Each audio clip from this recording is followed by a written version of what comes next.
Hello, ladies and gentlemen, and welcome to the Coast-to-Coast Combat Hour. I'm your host, Matthew Hawkins, and as always, I'm joined by my co-host, Ed Carbajal, and on a weekly basis, we plan to bring you the biggest news and interviews in the world of combat sports. Ed, how you doing, my man? Good, man. How was Nashville?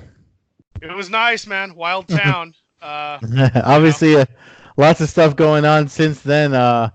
We'll get to the fights and stuff in a minute 'cause I know you were there for a few days. But did you listen to last week's episode, by the way?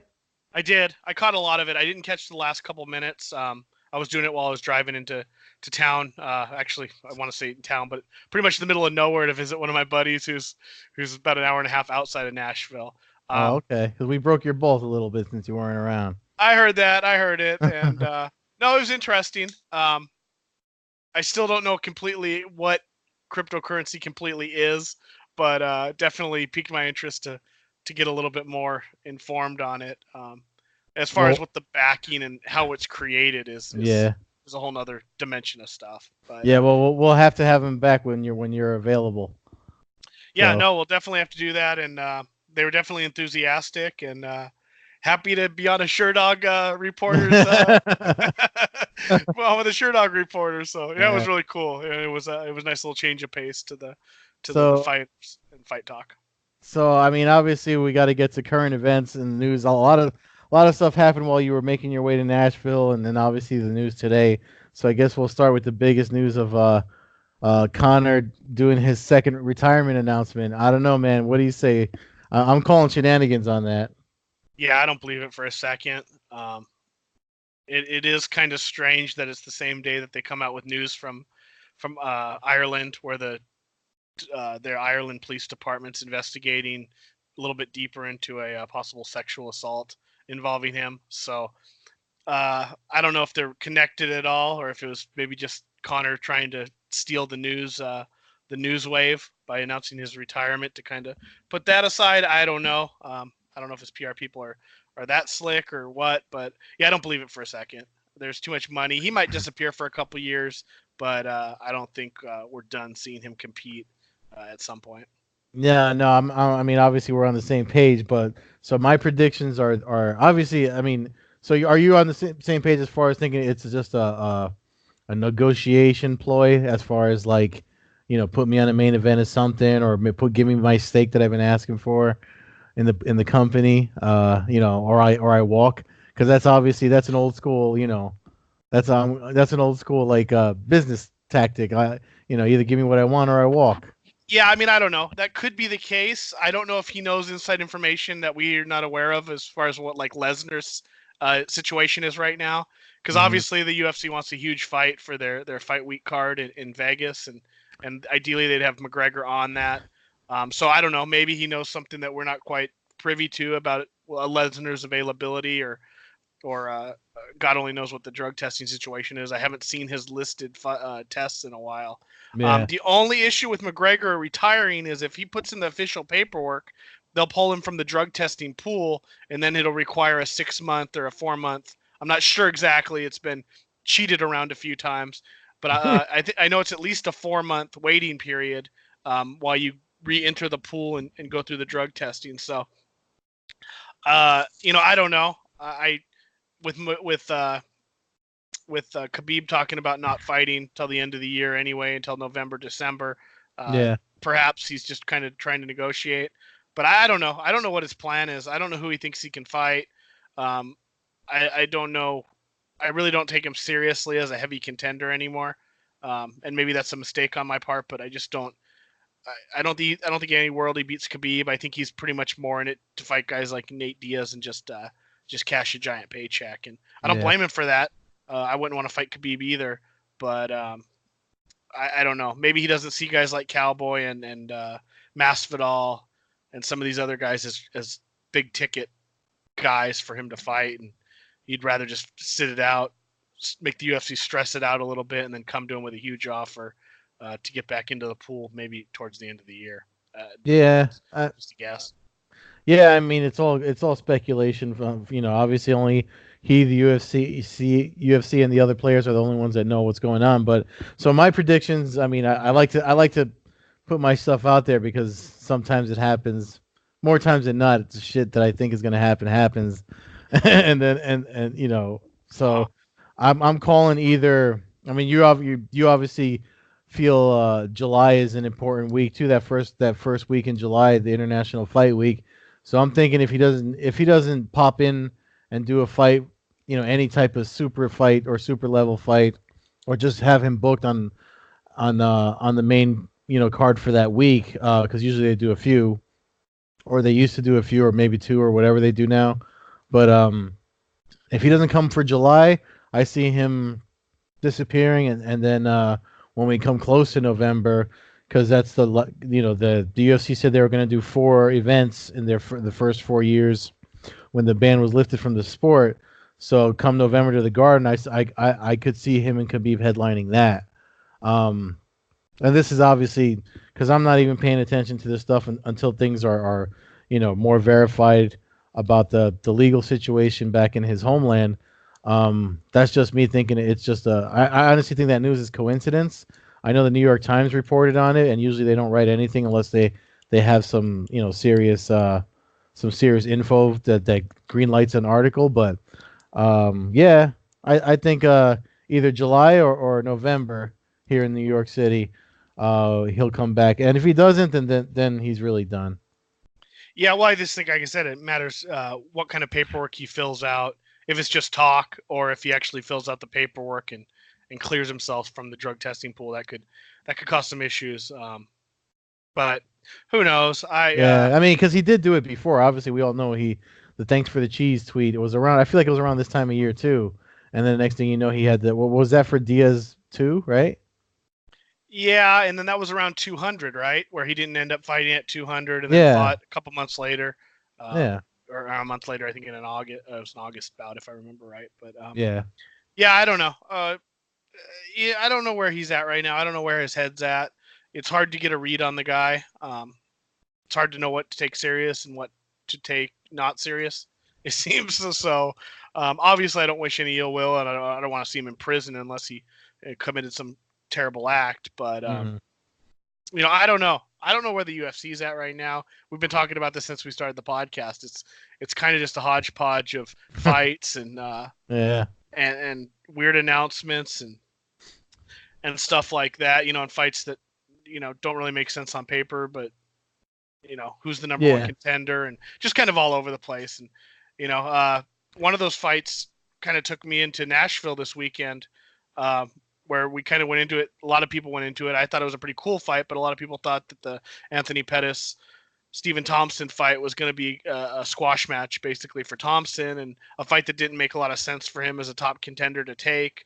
Um, and we quickly learned in the world of MMA that expect the unexpected, and yeah. Only and, takes and one punch. Yeah, it only takes one punch, and somebody as dynamic and spectacular as Pettis landed a Superman punch with about 3 or 4 seconds left in the second round, after basically getting dominated from the bell to what almost was the final bell of the second round by Thompson, and put him out cold. Landed some real hard follow-up shots on the ground when he was already out, and really sent the arena into quite a frenzy, which was being there with some of Steven's friends and training partners wasn't an ideal situation. It never is when you're around people who have a close relation to somebody that's fighting, and especially when they lose. It's a different world to be yeah, in. You go yeah. I from know.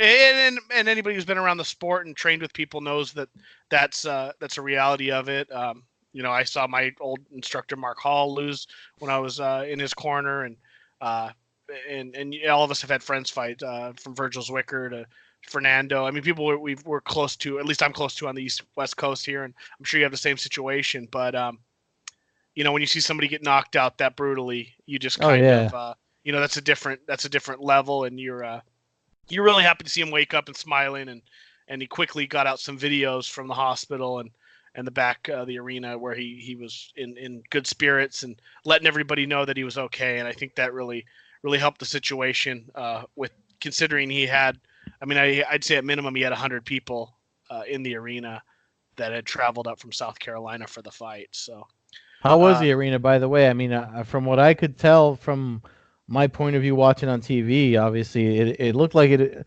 sold out. I didn't even look at the numbers reports. It was a little under 11,000.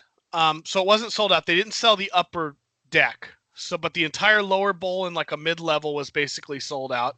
So it was a nice crowd. For a fight night. I think it was like 10,980 or something like that. It was nice. The arena is the side seating is really great view. I mean, I had awesome seats, and it looked to me like, but it's kind of a real egg shape.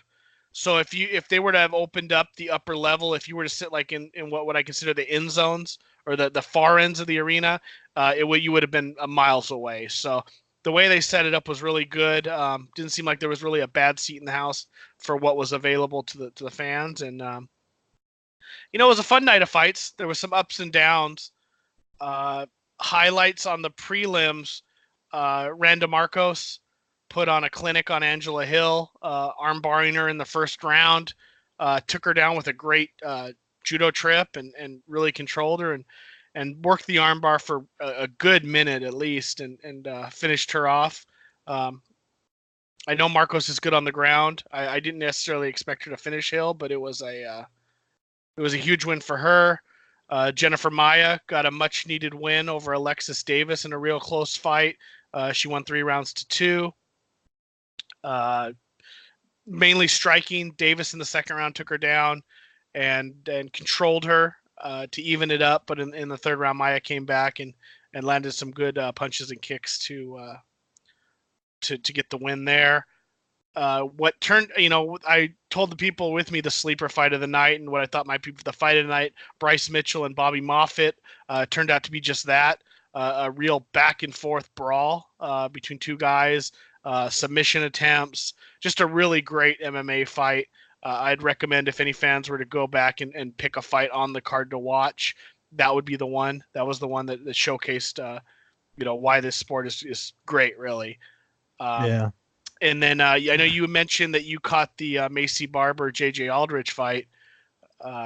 Good fight, good Yeah. female fight. Violent. Aldrich came out striking heavy, using her distance. It seemed like she had Barber figured out. Yeah. Coming out from the opening bell, and was battering her. I would say, and then Barber, who is a little bit more undefined, but throws heavy shots, mixes in some elbows. Finally, was able to catch her and hurt her mainly in the second round, and then finish her off. It's a risky game. Yeah, it's a risky game she plays. I know. She said keeps saying she wants to keep that undefeated record, but I think she's gonna have to start as she moves up in the ranks. She's probably gonna have to start exercising some caution. I know she's young and she's probably feeling herself with her success being in the UFC and going racking up wins. But I mean, obviously, I hope her camp is saying to her, like, now it's time to start. We got to start doing a little more strategy instead of walking through stuff and trying to land hard elbows and whatnot. Yeah, I mean, from a fan's perspective, I love to watch it. It's great, but like you said, from a coaching perspective, I mean, instantly, she's talking about a title shot before she turns 21 and a half or something to beat John Jones. And yeah. I think that gives her a little over a year. And, if she was in the cage with Valentina Shevchenko on Saturday night, I think she would have been carried out on a stretcher. So, but that's not taking anything away from her. She's exciting. She's got some charisma and, she likes to brawl and bang. She's, and she's fun to watch. I was pulling for her in the fight, and then she had to deal with some adversity, so maybe that'll help. I'm not super familiar with her earlier fights, so I don't know what kind of adversity she ever had to deal with. Maybe this is the first time she was ever dropped and kind of a chance to taste her own blood a little bit. So, but other than that, basically the main card kind of was slower than I expected. I expected a little bit more fireworks. Formiga beat Figueiredo by decision in a pretty lackluster fight. Yeah. John Makdessi followed with a pretty lackluster win over Pinedo. A lot of people were talking about how I think was it Macy Barber that got the first the first actual finish of the night?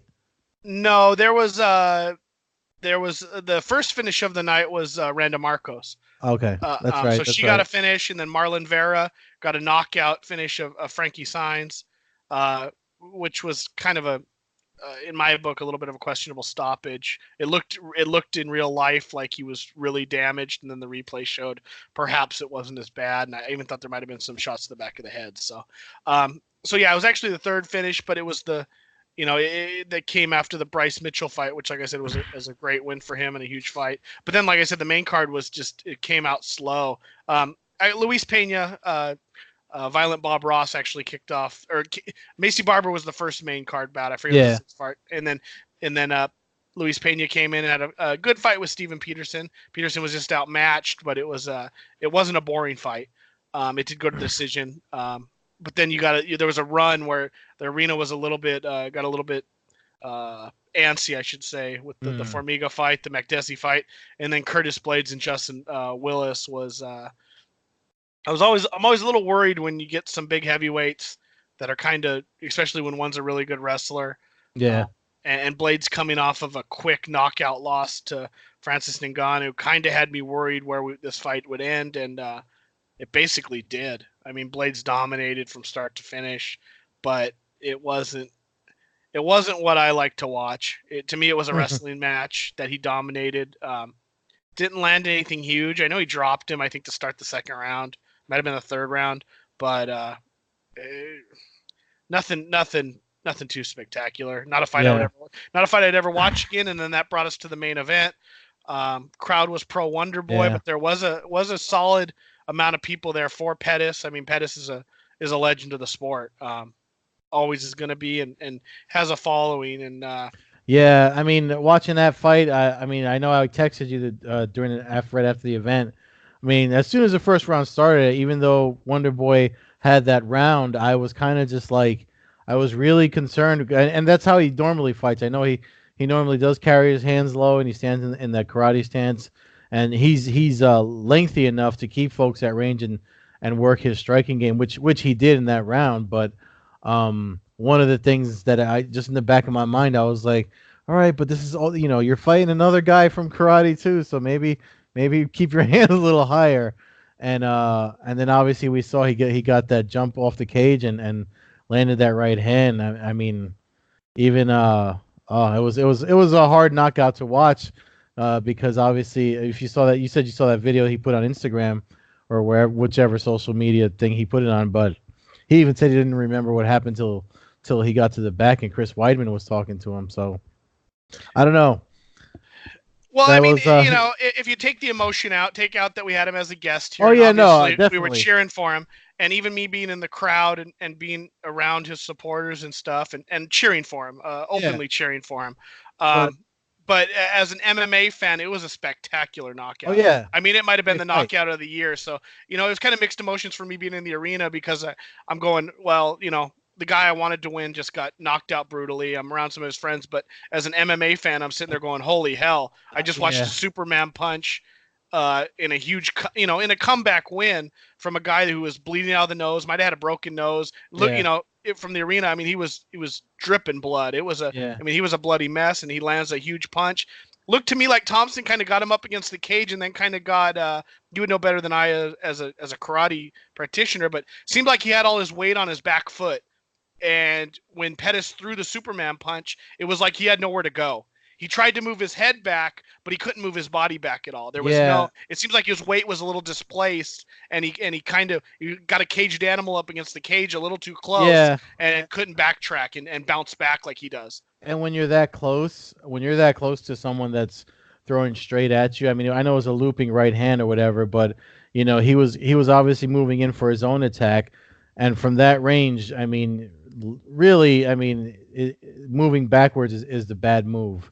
And there's because no matter if, I mean, I'd have to show you, but if I'm, throwing straight punches and all you keep doing is going back, you can obviously you can only back up you're not going to back up faster than I move forward, and that was a perfect example of that.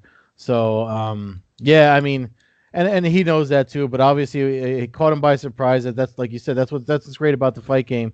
only takes one punch, and I'll tell you what though, the thing that stood out to me with obviously with all these fights going on, the 170-pound division, I want to say 2019, the welterweight division has been like the star of the UFC. If you had to look at divisionally, the divisions that are hot, I think ever since with Askren coming in and the title change with Woodley and Usman, and then there's so many fights to make now at 170, and obviously Pettis he caught a couple of licks in the first round, but he still won the fight.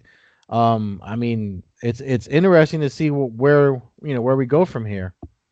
Yeah, well, I mean, you got guys like Pettis and Masvidal coming up from lightweight now, and knocking out two of the top 4 contenders in the welterweight division. That's another one, yeah. So, it makes me wonder a little bit about how this weight cutting thing goes. To me, it just shows that maybe we don't need to be cutting so much weight, and everybody should just kind of float around the general weight and not kill themselves to get to the weight. I mean, obviously we saw that the power of those guys is there even at 170, and perhaps if it's not a Superman punch or something that just catches him out of nowhere, Pettis doesn't knock out Thompson. I mean, Thompson had never been knocked out in any fight in his whole life. So, but with that said, it's spectacular. The matchups are there. I don't know where Thompson's going to go in his career from here. He's obviously got a big mountain to climb to ever try to get back into title contention. But there are some fun fights out there. Robbie Lawler fight he had mentioned on the show that he was interested in. If they don't do the run back with Askren, that fight seems to be available. And who knows? Obviously, he's got a good team around him, his dad, his family, and stuff. So they're not going to put him in a dangerous situation now. And I know he's getting a little older in age, so we'll just have to see. Yeah, what his route is. He teased about Thompson teased about moving up to 185, and when he said that, in my mind, I was kind of like, "Isn't your brother-in-law in that division?" Which makes me wonder. Which makes me wonder if Weidman's thinking about hanging it up, because usually that's usually a sign of somebody doing something. I think those guys would dwarf Thompson for the most part. I think it would have been more if he would have won this fight, and then UFC kind of would have jerked him around a little bit, and then he could have said, "Hey, okay, maybe I look at the winner of Gastelum and Adesanya and Whitaker, and however that ends up folding." But now I just I don't know. But there is a lot of matchups there. That he can still get and perhaps try to get some make some money. I mean, like him and Cowboy is a fun fight that I would watch. Certainly, him and Lawler. Him and Masvidal. I know they already fought once. Yeah, and he said when he was on the show that he wanted the Lawler fight. So if they're not going to do Askren Lawler again, I mean, maybe they can do that. Maybe they can have because Lawler technically lost. On the books he lost that fight against Askren, so that wouldn't be a bad matchup to make. But who knows? Him and Mike Perry's an interesting fight. I mean, there's some fights out there that would just be fun fights to have. He's got to obviously not worry about the rankings so much right now and just try to get. They don't matter anyway. Not really, but but before you worry about fighting another top 5 guy, I think you just try to get another win or 2 under your belt as soon as you're able to come back healthy, if that's what he chooses to do. But these fights were on ESPN Plus, and I know you've kind of had your mini boycott. We got some news middle of last week, which is even a little bit more confusing to me. But it sounds like all the pay-per-views are now only going to be available through the ESPN Plus app. But not only like Fight Pass, where you could just go on and order them, you actually have to be a subscriber to ESPN Plus to have the privilege to buy the pay-per-view. Is that really the world we're living in right now? Yeah, the paywall to pay. The paywall to pay, yeah. That's how people were reacting online when that news came out. Of course, my first concern was, can I still go to bars and watch it? And the answer is yes, you can. If you look at the press release from ESPN's public relations team, but it's definitely I feel like that's one of the reasons I actually asked you about the arena. I feel like it's gonna be really telling the pay-per-view numbers, I don't think we're going to see them, which brings it almost kind of brings it back to Connor, like what card he's playing.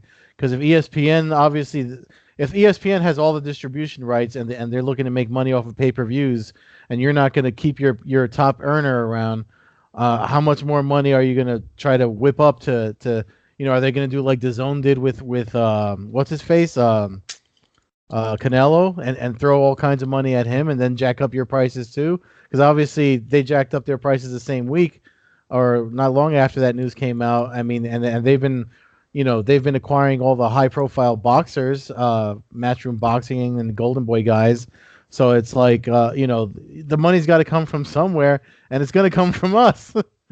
Yeah, I mean, you mentioned DAZN real quick. So they basically went to it normally was $9.99 a month. They've jumped it up to $19.99 a month if you pay individual months, but you can get the year for about $100 or so. So the year is about $8 a month if you prepay it all. That's not a terrible deal. I'm just being honest. If you're into the boxing matches, that's not a terrible deal. So we'll have to see how that goes, but I think it's going to hurt their numbers. It's not going to help, in my opinion. I don't think you're going to have. I think both parties are going to suffer viewership numbers and you know what I mean, and subscriber numbers with this the whole thing that they're all doing. I haven't read one positive comment from a UFC, and I'm talking about hardcore UFC fans that are happy about this move to ESPN Play. I mean, there's people bitching about the stream quality of the app. I myself, like I said, I only saw. Like, I got frustrated. I was trying to watch the whole thing, and I just watched the Macy Barber fight, and I was like, I know what time the main event's going to be. I'll check back in then. You know what I mean? Yeah. Well, you mentioned the bar scene, and I think that's a little more complicated than the UFC responded to you by. So it's still not going to be available through like a TV service. So it's going to be available via online, correct? I mean that those are the details that weren't in the release. So I don't know if it's that Jack Hand Promotions that's been handling it for years for the bars, or if it's gonna be like I said to some of the guys at Sherdog, because we were talking about it too. I was like, is it gonna be still that way, or is it gonna be some herb with a fucking phone trying to connect to the Wi-Fi in Buffalo Wild Wings? Well, they're gonna charge the fees. The for fans that don't know, basically the bars get charged like a fee of like $5 or $10 a head for what the capacity of the bar is. So a place like Buffalo Wild Wings probably pays somewhere in the neighborhood of like $20,000 to be able to have the pay-per-view in their establishment, and then they charge a head. They charge $5-10 a person to get in and come in the door and watch it, and then they make their money back obviously through alcohol and wings and food. But if it's not through a solid thing like DirecTV, like you didn't really worry about DirecTV falling out. Maybe if you were in a hurricane area or in your area.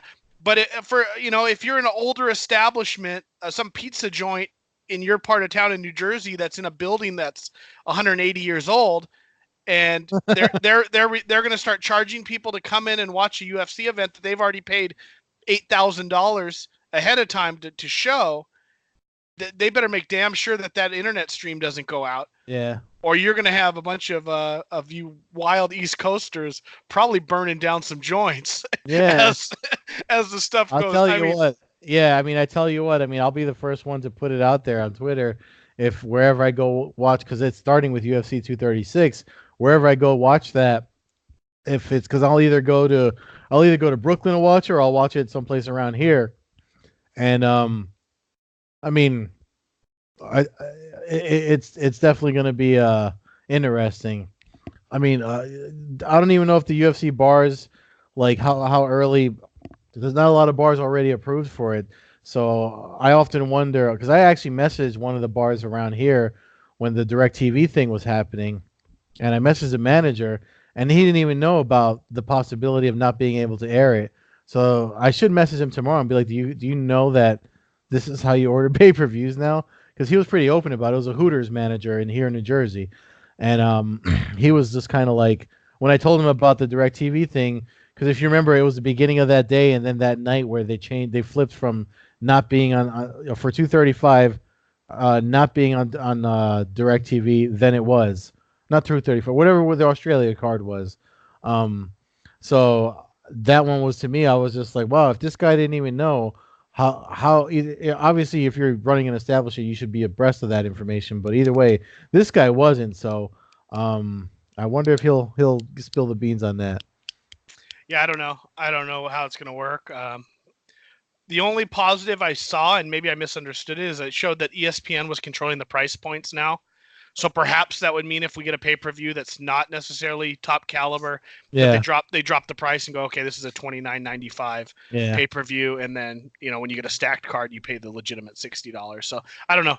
That's just me maybe being a little optimistic on it, because no, it's not. It's something that was asked when Aaron Barnster of TSN had one of the content managers on his podcast like the week after that, or last Wednesday, I think, and he asked him that very question, and he said that's definitely a possibility that they could adjust the price depending on the quality of the card. So I guess that's kind of good news for folks.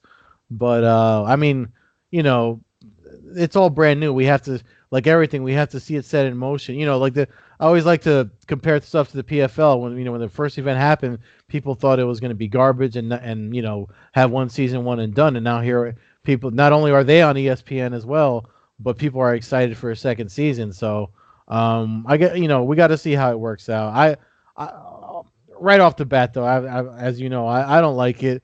I mean, if they said it wasn't in bars, I have no idea how I'd be watching UFC, like how I'm going to keep up with the sport. Yeah, that makes it tough. But at least this weekend we got some free fights.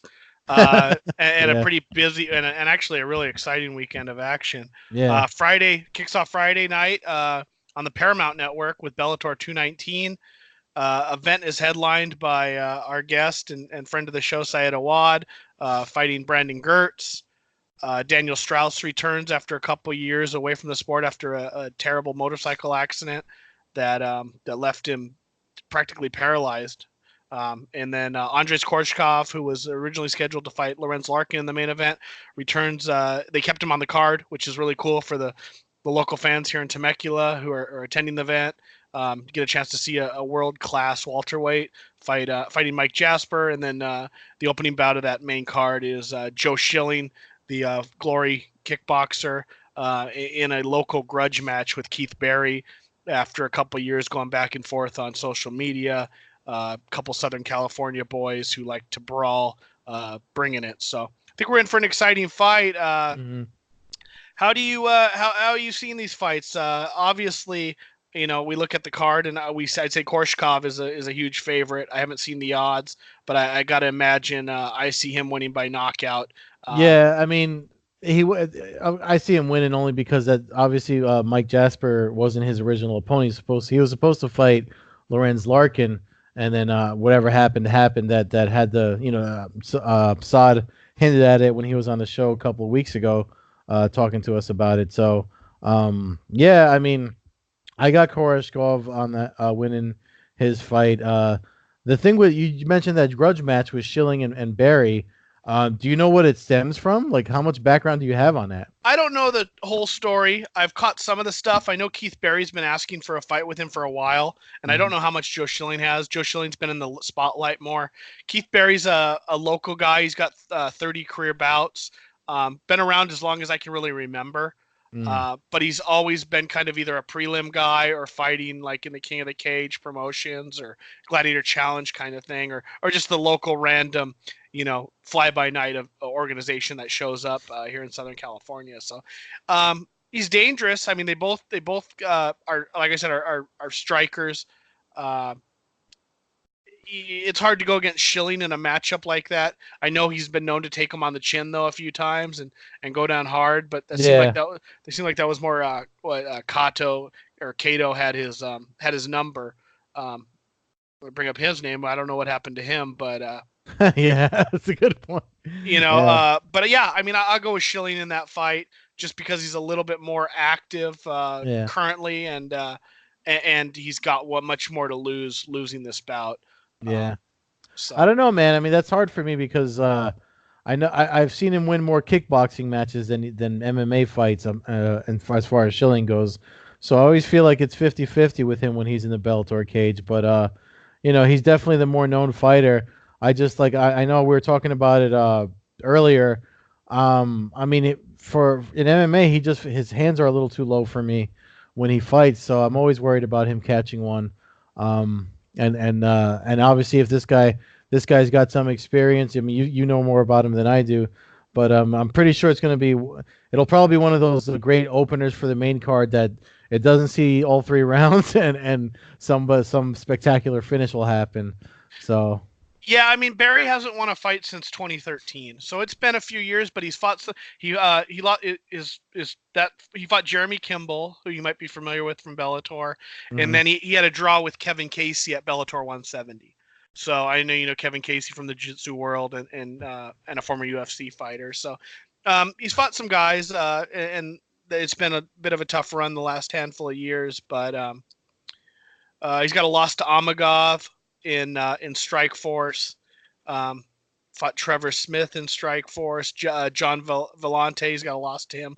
So he seems to have losses to most of the guys that are more world class. So, but he's gonna bring it. I know he does, and it'll be a good fight. And I think when to kick off the main card, I think this card's gonna have a lot of excitement. Like I said, I picked Korshkov to win by knockout. I think Yeah. Schilling wins by knockout. Daniel Strauss is in the co-main event, like I said, returning from the motorcycle accident against Shane Crutchton, Yeah. I who's mean, coming off a loss to Aaron Pico. Um, that one I don't necessarily see a knockout because that's not necessarily Strauss's game. But I hope he comes back strong and is able yeah, to do that's his thing. that's a tough one to call because obviously he's coming off of going through a lot outside of fighting, with the recovery and the rehab and everything he had to do. And Crutch is just coming off of a loss, so obviously if Strauss could come back and win, it would be huge. It'd be huge for the promotion, huge for him. Just a testament to what martial arts and perseverance could do for somebody. So I kind of hope he wins for that reason. And then, but obviously Crutch's been.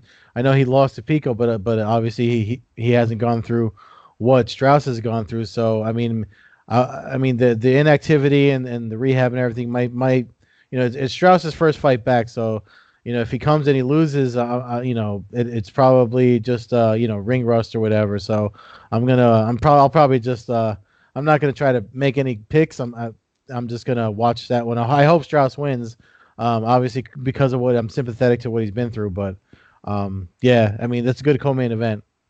Yeah, and then the main event, Syed Awad and Brandon Gertz. Not just because he's been on the show. I just think he's a little bit more durable. I'm going to go with Syed Awad.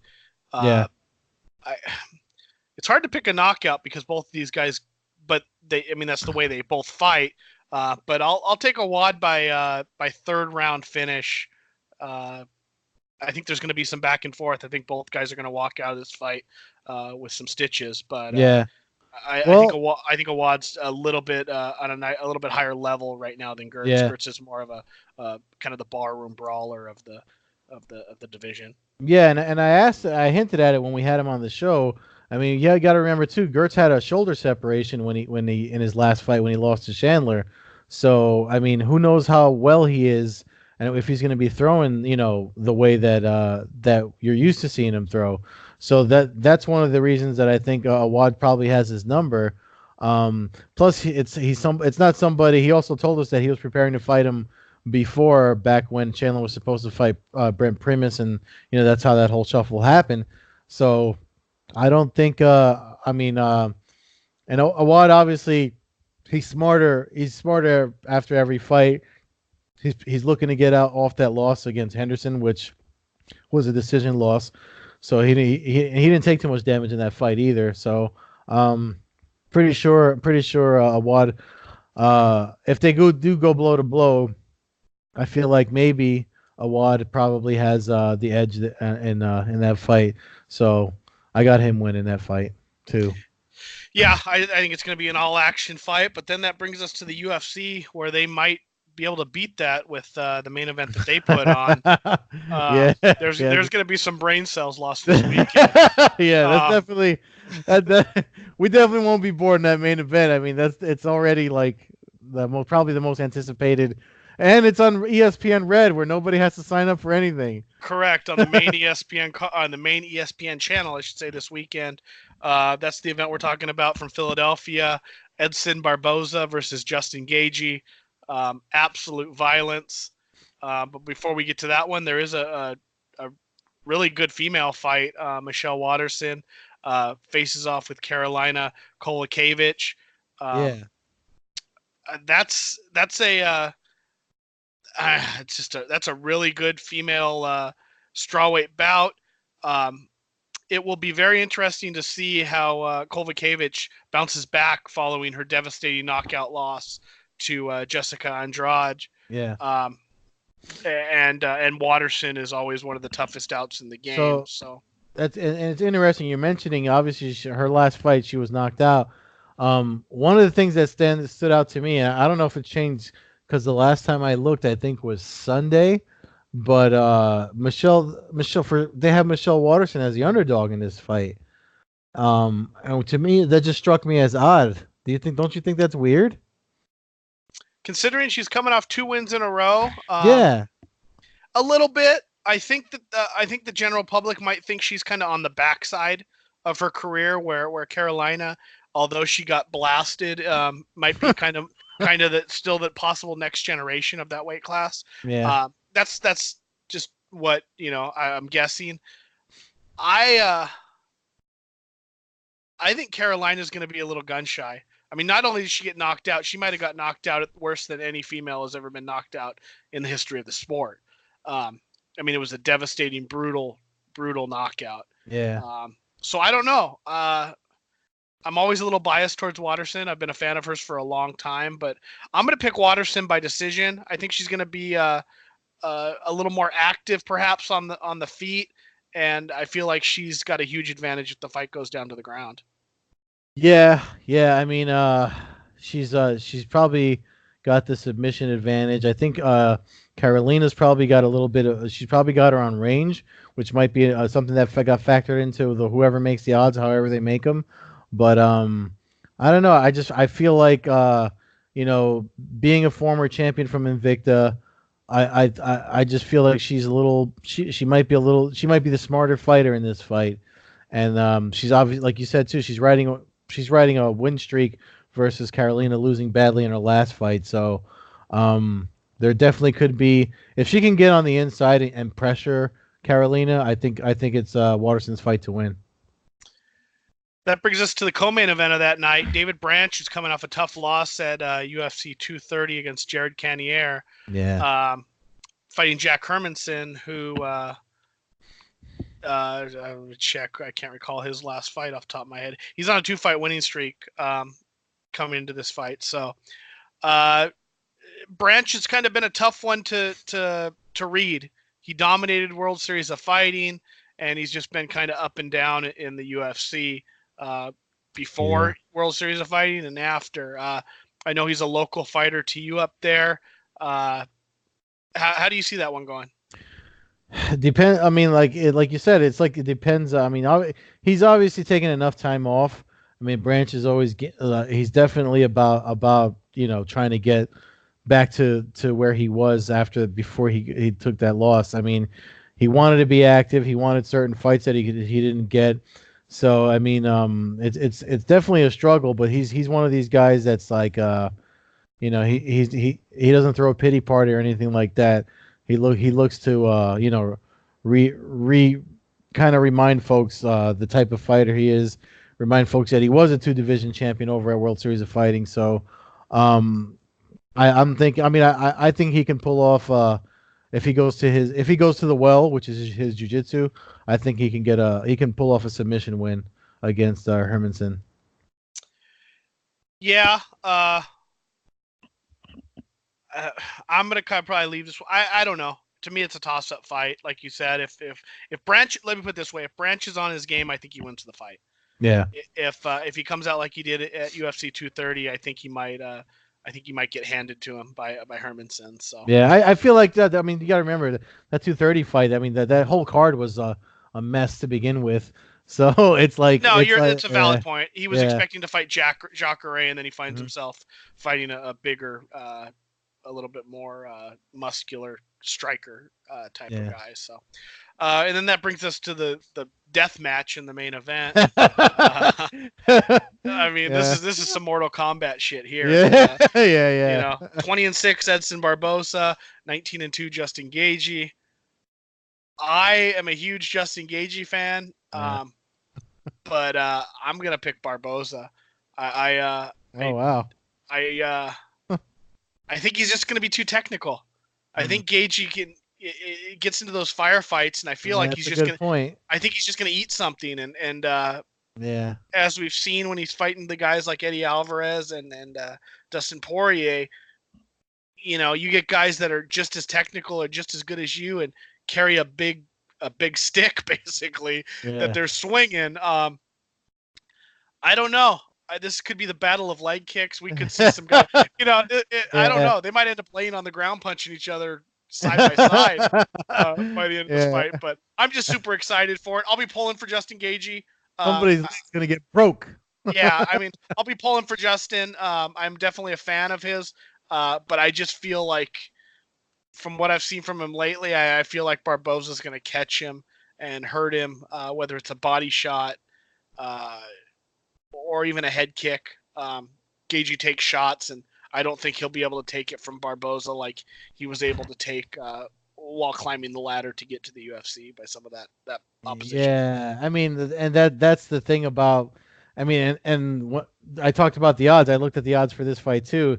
Gaethje's the underdog for that very reason, in my opinion, because the amount of damage he's taken from being a champ at World Series of Fighting and then coming to the UFC and then every single fight getting a Fight of the Night award, win or lose. Obviously, that's a lot of damage taken. I'm glad he's taking a lot of time off, but I don't know if it's who knows if he's coming. I mean, his game plan hasn't changed in years. He comes in and he takes everything up top so he can fire away at your legs and then finish you off. I know he's got great wrestling, but I mean, we don't really get to see it because he's got this tank style of fighting. That being said, though, I mean, if he lands anything, because I feel like if he can clip Barboza in the chin, obviously a punch that he doesn't see coming, I feel like he could probably have the fight go in his favor. So this will probably be the first time I do this on the podcast. I'm gonna put my money on Gaethje, but I think Barboza might pull off a win. Well, there you go. I mean, it's one of those fights. It's like Yeah. I was saying, it's a fighter's fight, and when you get those kind of things, anything can happen. Yeah. So I mean, this is like a pay-per-view thing for me. Yeah, no, I mean, it's a great fight. It's a fun card. We didn't talk about it before we came on air, but I would be remiss if I didn't mention there is also on late Saturday night, early Sunday morning, an absolutely huge one championship event. Oh yeah. They make their debut into Japan, and my God, they're bringing it. 4 title fights. Names like Bibiano Fernandez, Shinya Aoki, Edward Foyalong, Angela Lee, and the 4th and 5th fight of the main card is Demetrius Johnson. You got Eddie Alvarez competing. You got Gary Tonin on the prelims. Andy Sauer in a kickboxing bout. I mean, it is. That's a good card. This match is anything Ryzen's ever done. This would be a huge card if it was a UFC pay-per-view. So I'm seeing on Tapology they have it listed as a pay-per-view, but if I understand correctly, the prelims will be free on the Facebook and the Twitter, I believe, for One FC or One Championship, and then I believe the event can be can be seen on their app or on the Bleacher Report Live app for free. I think the main card kicks off probably about 7:30 a.m. your time. I think the prelims start. No, that's incorrect. I think it's 5:30 your time.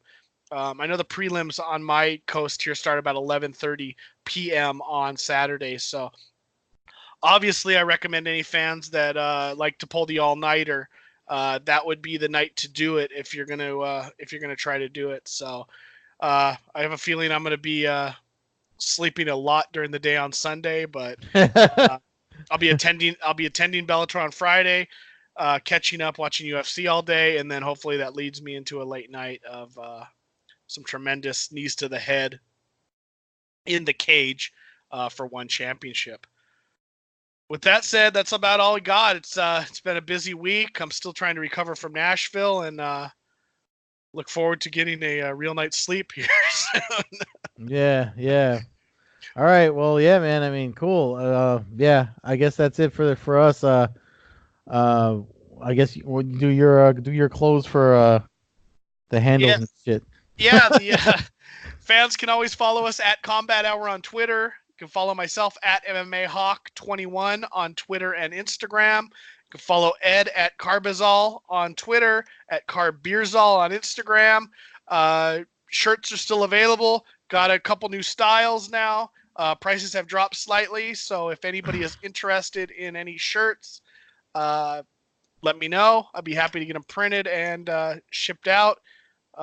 Until then, have a good weekend of watching fights, Ed, and I'll catch up with you over the weekend for sure as things are going down. Oh yeah, I'm sure we'll be talking about them as they happen. Welcome back, by the way. Yeah, no, it's nice to be back.